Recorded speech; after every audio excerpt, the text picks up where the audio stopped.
All right, let's do this. Lesson number 3, again with syntax, but it's third level.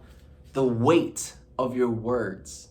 And this one I learned from Jose Olivares. We had, Jose Olivares was featuring at an open mic one day, and afterwards we went and grabbed some dinner, and he gave me this gem that stuck me to this day. The weight of your words, right? You have to take into consideration that some words, when they're spoken, have such a connotation, not even whether it's negative or positive, but such a heavy connotation that a bunch of other ideas come with that word, right? Jose Olivares gave me the example of an ambulance. If you put the word ambulance in your poem, what do you think of? Real quick, think about it. What do you think of when you think of the word ambulance?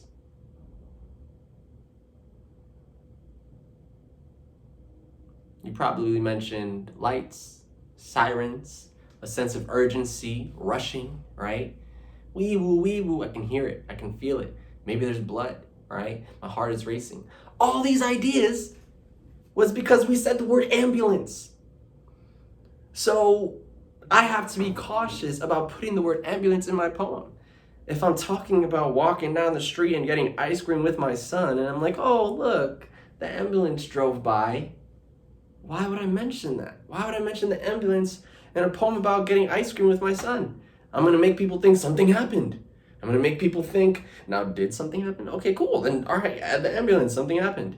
But I have to be cautious. I have to be aware of the fact that certain words have weight, right? Some people call this bricks, right? And so when you put a brick into your poem, Gabriel Ramirez also taught me how to say brick, right? Put these heavy bricks in your poem, you're bringing the ideas with it. This begs the question of what bricks or what heavy words, what words that have weight do you want in your poem? Sometimes adding one word can summarize a whole stanza. And sometimes you have certain words that you don't want the audience to be thinking about, right? If I'm getting ice cream with my son, I don't want my audience thinking about an ambulance. Now, this one's very important. I want you to pay attention, right? When you think about the weight of your words for lesson number 3, this also brings up trigger words, right? A lot of people, a lot of writers will write these traumatic poems, and you have to be cautious about your audience.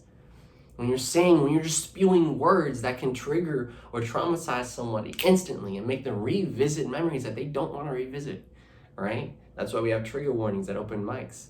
Hopefully all open mics, they should have them, right?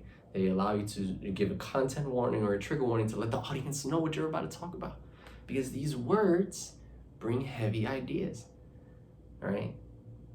That's lesson number 3.